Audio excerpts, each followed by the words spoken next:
دعا امام زمانہ بسم اللہ الرحمن الرحیم کل بری صلواتک علیہ وعلی آبائہ فی هذه الساعة وفی کل ساعة ولیا وحافظا وقائدا وناصرا ودلیلا وعینا حتی تسکنہ ارضک وتمتعہ فیہا طویلا یا رب محمد وآل محمد صلی علی محمد وآل محمد وعجل فرج قائم آل محمد بلند تر صلوات پڑھے گا اللہم صلی علی محمد اعوذ باللہ السمیع العلیم من الشیطان اللعین الرجیم بسم اللہ الرحمن الرحیم الحمد لأہلہ والصلاة علی اہلہا اما بعد قال اللہ تبارک و تعالی فی کتابہ المبین بسم اللہ الرحمن الرحیم یا ایہا الذین آمنوا استجیبوا للہ وللرسولہ اذا دعاکم لما یحییکم صلوات بلند آواز سے پڑھیں۔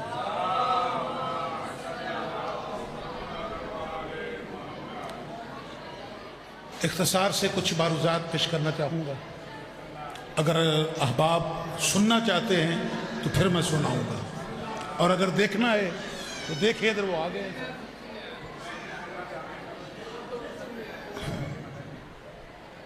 سورہ انفال میں خداوند عالم ارشاد فرما رہا ہے یا ایھا الذین آمنوا استجیبوا للہ وللرسول اذا دعاکم، اے ایمان والو جب میرا محمد تمہیں آواز دے اور میرے مصطفیٰ کی آواز تمہارے کانوں تک پہنچ گئی، تم جو کچھ کر رہے ہو وہیں پہ سب کچھ چھوڑ کر سب سے پہلے آواز مصطفیٰ پہ لبیک کہو۔ توجہ، مجلس دوران گلہ نہیں کری تھی، مجلس سنی نہیں ہے۔ جب میرا مصطفیٰ آواز دے تم جو کچھ کر رہے ہو سب کچھ چھوڑ کے آواز مصطفیٰ پہ لبیک کہو۔ اور اگلا جملہ اگر سمجھ میں آ گیا تو انشاءاللہ سارا دن داد دو پھر بھی کم ہے۔ اللہ کہہ رہا ہے کہ میرا محمد آواز دے، تم نے سن لی، تم پر سن کر آنا واجب ہے۔ اور میرا محمد بلاتا کیوں ہے؟ لما یحییکم، تاکہ میرا مصطفیٰ تمہیں زندگی دے سکے۔ بڑی توجہ، تاکہ میرا محمد تمہیں زندگی دے سکے۔ اب قرآن میں اللہ مصطفیٰ کی آواز کی اہمیت بیان کر رہا ہے کہ میرا مصطفیٰ بلائے، اس کی آواز سن لی، جہاں کھڑے ہو جو کچھ کر رہے ہو سب کچھ چھوڑ کر آواز مصطفیٰ پر فوراً لبیک کہو، تاکہ میرا محمد تمہیں زندگی دے سکے۔ بڑی توجہ، تاکہ میرا مصطفیٰ تمہیں زندگی دے سکے۔ اب قرآن کی نص بتا رہی ہے کہ میرا مصطفیٰ زندگی دیتا ہے۔ یہ توجہ نہیں کر رہے؟ قرآن میں اللہ کہتا ہے میرا مصطفیٰ زندگی دیتا ہے، تو جو زندگی دیتا ہے پھر موت بھی اسی سے پوچھ کے آتی ہے۔ توجہ ہے نا؟ اللہ نے اس باکمال خاندان کو اپنا نائب بنا کے اس زمین پہ ہمیں بتایا ہے کہ جو یہ کرتے ہیں وہ میں کرتا ہوں۔ توجہ ہے نا؟ جو یہ کرتے ہیں وہ میں کرتا ہوں، بلکہ توجہ، وما تشاؤون یا اللہ، جو یہ چاہتے ہیں میں اللہ وہی چاہتا ہوں، یعنی ان کا چاہنا اللہ کا چاہنا برابر ہے۔ توجہ، ان کا چاہنا اللہ کا چاہنا برابر ہے، جو یہ کرتے ہیں اللہ میں وہی کرتا ہوں۔ متوجہ رہیے گا، نقطہ سوچنے والا یہ ہے کہ مصطفیٰ بلاتا ہے، بلا کے دیتا ہے زندگی، بلایا جاتا ہے زندوں کو، دینی ہے زندگی۔ محمد نے زندوں کو بلایا تھا،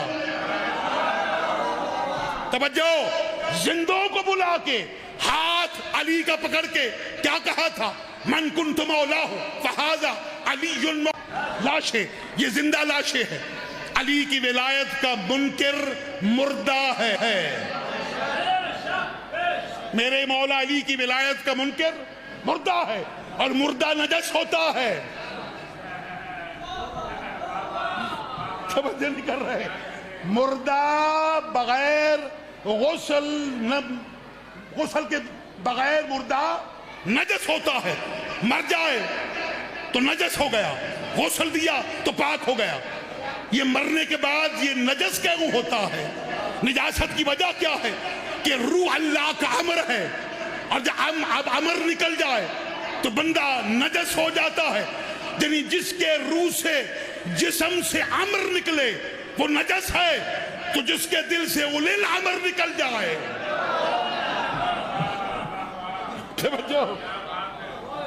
اگر روح نکلی تو بندہ نجس ہو گیا، غسل دیا تو پاک ہوا. تو جب اس کے دل سے اولل الامر نکل گیا، روح صرف امر ہے، آل محمد صاحبان امر ہے، یعنی اللہ کے امر کے مالک. تو جن دلوں سے صاحبان امر نکل جاتے ہیں بظاہر پاک ہیں، اندر سے نجس ہیں. اور بڑی توجہ، دشمن علی سے ہاتھ بھی سوچ کے ملایا کرو. توجہ ہے. منکر ولایت علی سے ہاتھ بھی سوچ کے ملایا کرو. کیوں؟ کہ وہ ہاتھ نجس ہے. اگر ہاتھ ملایا تو مل گیا تو غسل مسبیت تم پر بھی واجب ہو گیا. غسل مسبیت تم پر بھی واجب ہو گیا. توجہ، اگر مردے کو بغیر غسل کے ہاتھ لگایا جائے تو غسل مسبیت واجب ہو جاتا ہے. اور علی کا دشمن، میرے مولا کی ولایت کا دشمن کون ہے؟ نجس. توجہ، کیا ہے؟ نجس. اور توجہ، علی کی ولایت کے منکر کو اگر زمزم سے غسل دیا جائے پھر بھی نجس ہے.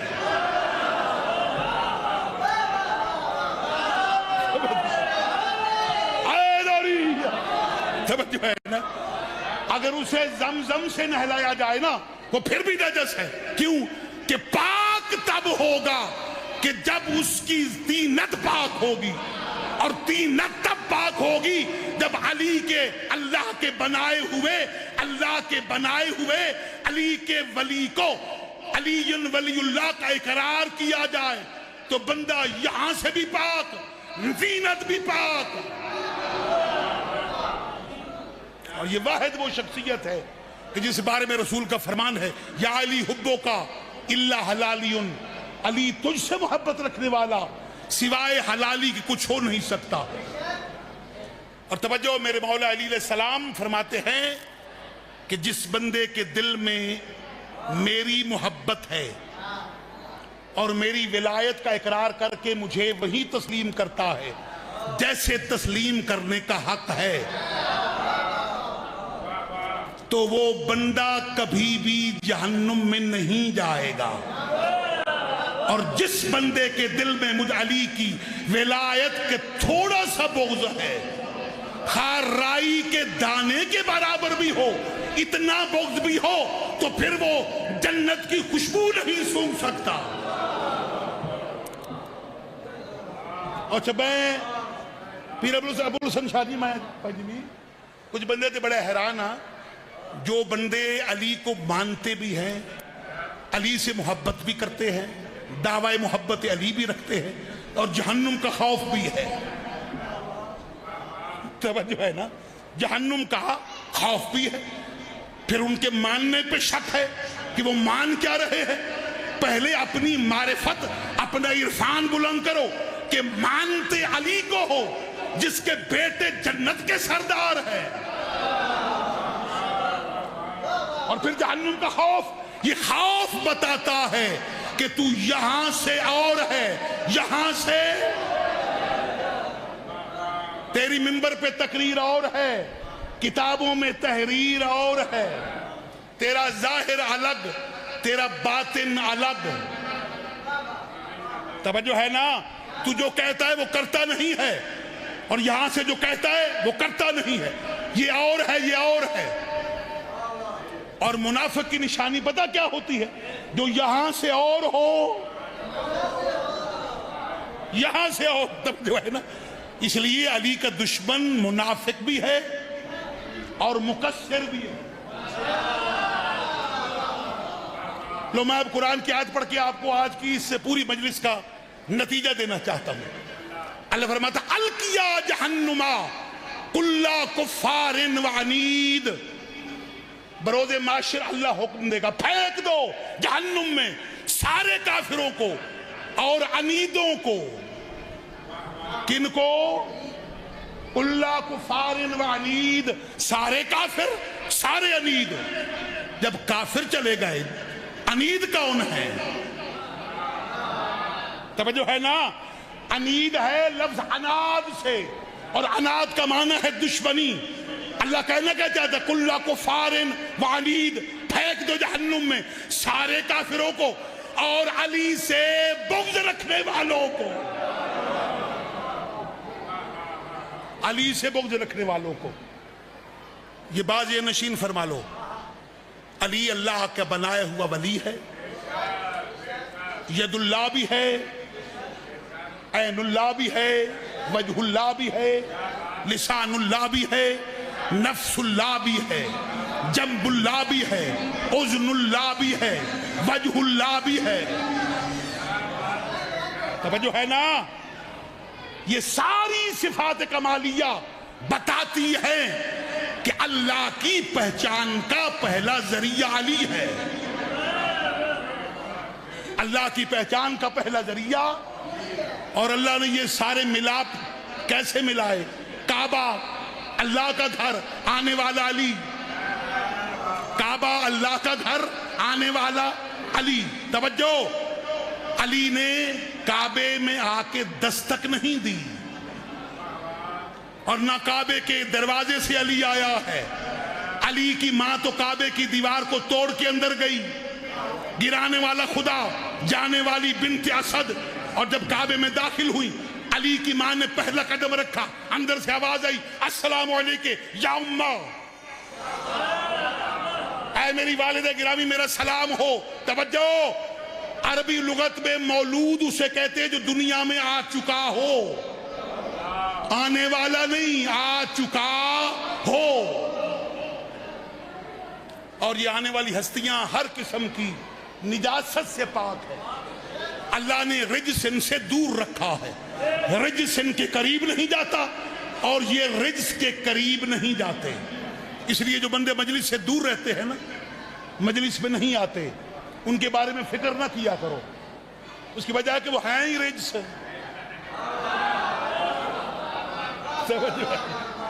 اور رجس ان کے قریب آتا نہیں تو ان کے ذکر میں رجس نہیں آ سکتا۔ اس لیے میرے دوستوں، میرے عزیزوں، میرے بھائیوں، علی کی محبت بہر طور واجب ہے، اور میرے علی کی ولایت بہر طور واجب بھی ہے اور لازم بھی ہے، کیونکہ واجب کے بعد اگلا جملہ ہے لازم۔ واجب کی قسمیں ہیں، لازم کی کوئی قسم نہیں ہے۔ واجب مشروط بھی ہے، واجب کفائی بھی ہے، واجب مطلق بھی ہے، واجب مطلق عینی بھی ہے، اور لازم ایک ہے کہ جو ہر پر فردن فردن لازم ہو، اس کو چھوڑے تو جہنم، پکڑے تو جنت، اسے کہتے لازمہ۔ علی کی ولایت محبت لازم ہے۔ کیا ہے؟ لازم ہے۔ بس ایک جملہ میں کہوں گا اور ممبر میں اپنے مہمانوں کے حوالے کیے دیتا ہوں، میرے علی کی محبت و ولایت لازم ہے۔ یہ ولایت عام طریقے سے نہیں بچی، اس ولایت پہ بڑا خرچہ آیا ہے۔ شاید کسی کو علم ہو، اور تقریباً ہر ممبر پہ یہ پڑھا جاتا ہے، اس ولایت کو بچانے پہ بڑا خرچہ آیا، اور سب سے بڑا خرچہ بتاؤں، میرے علی کی ولایت کی تبلیغ اور میرے علی کی ولایت کی بقا کا سب سے بڑا خرچہ عالیہ کا برقع ہے. اس سے بڑا کوئی خرچہ نہیں ہے. اس سے بڑا کوئی خرچہ ہے کہ جس بی بی نے ساری زندگی اپنے باپ کا چہرہ نہ دیکھا ہو، وہ برسر بازار بغیر چادر کے کھڑی ہوئی ہو. بس ایک جملہ سولو کی اجازت دے دینا. ایک بی بی نے اپنے شوہر سے کہا، مدینہ کا رہنے والا تھا، کہ میں علی اور اولاد علی کی ماننے والی ہوں. تو لکھتا ہے کتابیں، یہ لکھ میرے علی کا چہرہ کیسا تھا، میرے علی کی سیرت کیا تھی، میرے مولا کا کردار کیا تھا. اس نے سارا سیرت نامہ لکھا، کردار نامہ لکھا. صرف یہ باقی رہ گیا کہ علی کا چہرہ کیسا تھا. مدینہ کے لوگوں کے پاس گیا، ہم نے کبھی علی کے چہرے کو غور سے نہیں دیکھا تھا. ہاں یہ کام ہو سکتا ہے اگر علی کے گھر والوں سے جا کے پوچھیں. وہ بندہ آیا گھر، دروازے پہ دستک دی، کنیز باہر آئی، کہا مجھے اہل بیت رسول سے ملنا ہے. کنیز رو کر کہتی ہے اہل بیت رسول کربلا گئے ہوئے ہیں. سوال یہ ہے کہ میں پوچھنا چاہتا ہوں اولاد علی سے کہ آپ کے بابے کا چہرہ کیسا تھا. وہ خادمہ کہتی ہے گھبرا نہیں، انتظار کر، مجھے پتا چلا ہے کہ علی کی علی بیٹی شام میں قید ہے. جب رہا ہو کے آئے گی نا اس وقت پوچھ لینا. بس عزادارہ امام مظلوم مل گئی رہائی سال کے بعد علی کی بیٹی، سب کچھ لٹا کے زندان میں آ گئی. زندان سے اجازت ملی، مدینے واپس آ گئی. مدینے میں اعلان ہوا، مدینے والوں علی کی بیٹیاں لٹ کے واپس آ گئی ہیں. اعلان ہوا، اس بندے نے اعلان سنا کہ علی کی علی بیٹی قید سے رہا ہو کے واپس آ گئی ہے.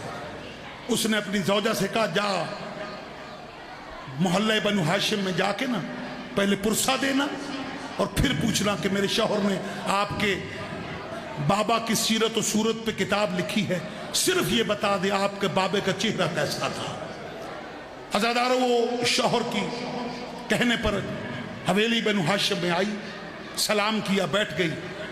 سب سے پہلے پرسہ دیا، تیرے حسین کا بڑا پرسہ، تیرے اکبر کی جوانی کا پرسہ، تیرے اصغر کی صغیری کا پرسہ، تیرے عباس کا پرسہ.